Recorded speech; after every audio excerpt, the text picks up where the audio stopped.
Hi, my name is Eric Jara, and I'm an Associate Director of Training with AT&T University. And I've been with AT&T for 14 years. Of those 14 years, 8 of those I've been an HACEMOS member. The last 3 years, I've been the Vice President of Operations for our San Ramon chapter. So a common question that I would typically get growing up is, Eric, where are you from? I still get that question to this day, and what I tell people is, I was made in Mexico, but born in the United States. My parents lived in El Paso, Texas, and in Ciudad Juarez, Chihuahua. My dad was working for the government of Mexico, and my mom was working for an electronics company in El Paso.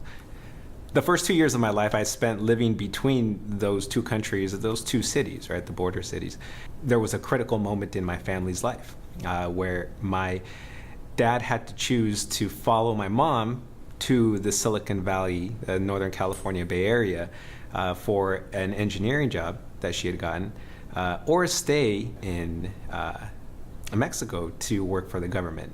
We moved out to California. Growing up in Mountain View, California, it was a really interesting experience. In elementary school, I saw a lot of people that were of all mixed backgrounds. There were a lot of differences amongst us until we got to high school. And that's where it was a big culture shock for me, because I went to a predominantly white high school in Mountain View. And I did notice that there were a lot less, people of color. And the thing that I didn't realize until later in life was that because I grew up in Mountain View and because of the lack of accent, my friends didn't consider me a real Mexican. And so it was just really interesting for me growing up in that town and, progressing through my scholastic career to really realize that, I was trying so hard to assimilate and to be a lot like my friends that I wasn't really embracing my own culture, right? And not that I wasn't proud, it's just I wasn't demonstrating it.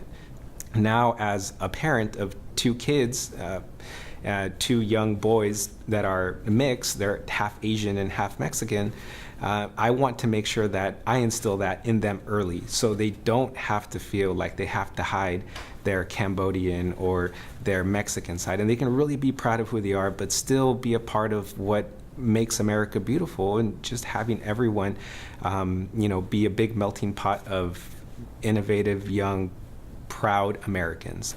In my role with HACEMOS, I've taken on a lot of roles to be able to help with that by helping with projects such as High Technology Day, where we have high school kids come in and work on STEM projects, and I've expanded on that a little bit more. And again, going back to the approach that I want to have with my children, I want to start as early as I can, and I've worked with organizations in the county to start and to support early literacy programs so we can get children in bilingual households to start reading early and to get them to really focus on education, because we all know that research shows if you start reading early, it'll make you a lot more successful in your life. Within HACEMOS and within my personal life and friends and family, I really just want to make sure that people know that you can be who you are and you don't have to hide that, and you can still be an integral part of this blanket of what we call America, right?